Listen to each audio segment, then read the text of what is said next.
வணக்கம், welcome back to chef Deena's kitchen. இன்றைக்கி நம்ம கிச்சனில் பார்க்க போகிறது கேழ்வரகு கூழ்.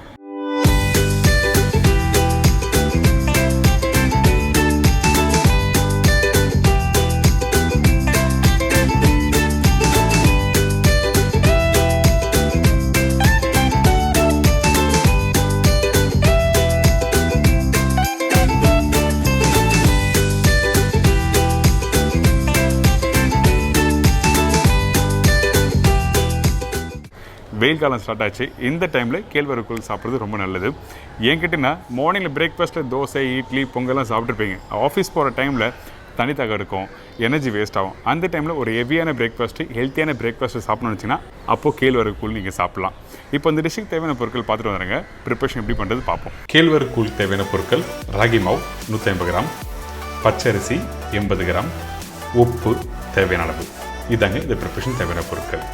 ஃபஸ்ட்டு நம்ம என்ன பண்ண போகிறோம்னா, இந்த ராகி மாவை நல்லா கரைச்சி புளிக்க விட்டு அதுக்கப்புறம் குக் பண்ண போகிறோம். நார்மலாக ராகி மாவை வீட்டில் கரைச்சி அப்படியே குக் பண்ணுவீங்க, அப்படி பண்ணாதீங்க. ஏன் இப்படி சொல்கிறேன்னு கேட்டிங்கன்னா, இந்த ராகி மாவு, அதாவது இந்த ராகியை அரிசியும் போட்டு குக் பண்ணி முடித்த பிறகு ஒரு 4 மணி நேரம் கழிச்சுங்க கூலாக கரைப்பீங்க பார்த்தீங்களா, அந்த டைமில் தண்ணி விடும். அந்த தண்ணி விடாமல் இருக்க தான் இன்றைக்கி நம்ம ஃபஸ்ட்டு இந்த ராகி மாவை இந்த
நல்லா களி மாதிரி சாப்பிட போகிறேன், அந்த டைமில் உப்பு இருந்தால் நல்லா இருக்குன்னு வச்சிங்கன்னா அந்த டைமில் உப்பு போடலாம்.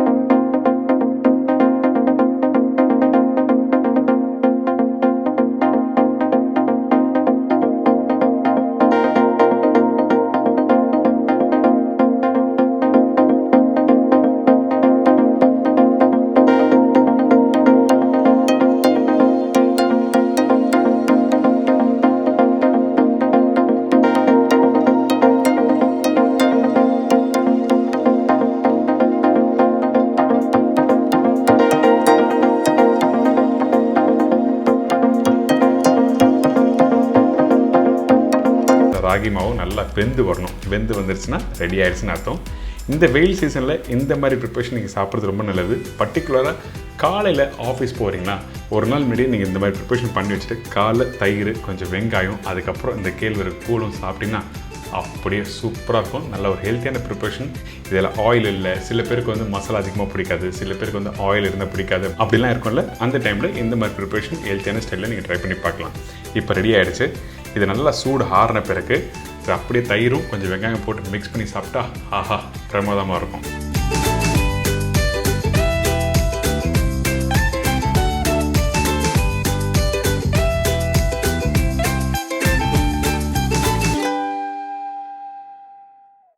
இப்போ எல்லாருக்கும் தெரிஞ்சிருக்கும் இந்த கேழ்வரகு கூழ் எப்படி பண்ணுறதுன்னு. நிறைய பேர் வீட்டில் பண்ணும்போது என்ன பண்ணுவோன்னா, அந்த கேழ்வரகை மாவையும் அரிசியை ஒன்றா போட்டு குக் பண்ணுவாங்க. ஆனால் புளிக்க வச்சு பண்ண மாட்டாங்க. ஆனால் புளிக்க வச்சு தான் பண்ணணும். அப்படி பண்ணால் தான் அந்த கேழ்வரகு கூழ் வந்து தண்ணி விடாமல் அதுக்கப்புறம் கெட்டியான பக்குவத்தில் இருக்கும். இப்போ எல்லாருக்கும் தெரிஞ்சிருக்கும், கண்டிப்பாக ட்ரை பண்ணுங்கள். இதே மாதிரி நாளைக்கு இன்னொரு அருமையான ரெசிபி சந்திக்கிறேன். நன்றி, வணக்கம். See you, bye-bye. Take care.